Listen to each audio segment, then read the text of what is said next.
If you have jaw issues, you will almost always have neck issues as well. And if you're hypermobile, your brain is struggling to sense your head in space too, and your jaw as well. We need to talk about this. So here's a crazy statistics that I found when I was in TMJ disorder treatment. I asked my doctor what percentage of her patients were also struggling with neck tension, and her answer was shocking. She said almost all of them.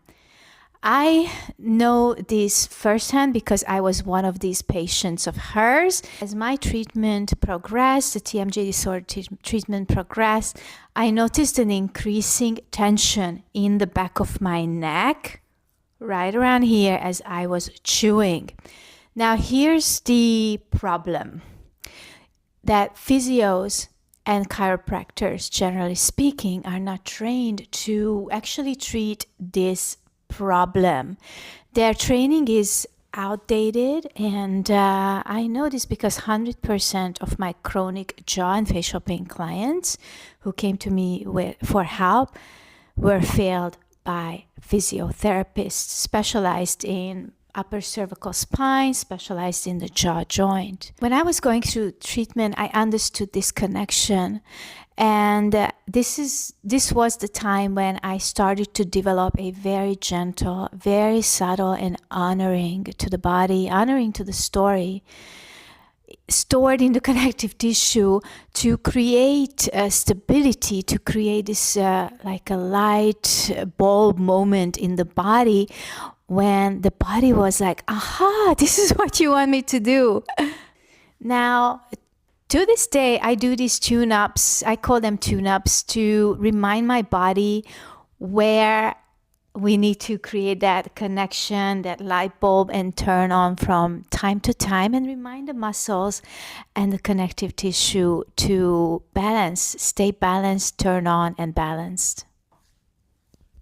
One of these outdated moves that physios prescribe to these people struggling with jaw, facial pain, and neck issues too are chin tucks. So super quick demo here is that these chin tucks really focus on that double chin thing, this thing, traditionally. What I also want you to focus on is moving your head back into the cushion behind your head. You're going to do this laying down so that your body doesn't have to multitask. When you're standing up and there's nothing to lean against, there's a zero amount of proprioceptive feedback that your body can receive. When you're laying down, there is proprioceptive feedback. The floor, your hypermobile body, your sensitized, highly sensitive, maybe even neurodivergent body definitely needs that feedback, okay? So your body needs that extra little support.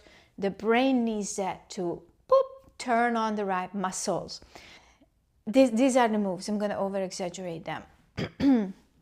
So the first part of the movement, again, bear in mind, it's going to be very slow. You can't even notice when I'm doing it, is this. So the chin, watch the move. I'm going to include little arrows here so you see. Down, and then the second move is back. So navigating this part, the back of the head, back, like imagine you have the floor behind me. So move number one, down, back. Very subtle, very simple, yet really, really mighty move to almost like flush out that rigid old stagnation and tension from the back of the neck. And this is also a way to actually create hypermobile, highly sensitive, friendly way to turn on the support around the atlas, around the C1 vertebrae, which is holding your head in space. It's so amazing. So let's get into this. Find a comfy spot like a yoga mat you can lay on. I really recommend you to use something that's not super over cushiony so that the surface you're using becomes the proprioceptive feedback.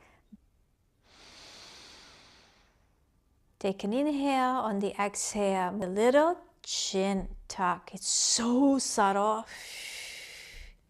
Back. Take another inhale. On the exhale, chin tucks down slightly bit, and with the same exhale, move the head back. This is so subtle. I don't even think you guys could see anything on the screen because it's so subtle. Take a moment, feel. No rush. What are the most important things that I want you to pay attention to are these. 1, slow down, and 2, minimize the range. So you're looking for a sweet spot of activation and not being a mechanic, not moving your head, because yes, you are capable of a big range, a lot of motion if you are hypermobile, and most likely you also have a lot of tension going on here in the SCM. That again, reminder, we don't want the SCM, this muscle here. If you turn your head to the side and it pops out, this muscle needs to chill out, okay, when we do these chin tucks. The key here is feeling for a moment of connection with presence, a moment where your body is finally able to create a light bulb connection. This is a neuromuscular turn on, the switch turns on, and because of that, what is it more important than how many reps you do is what is the quality you show up with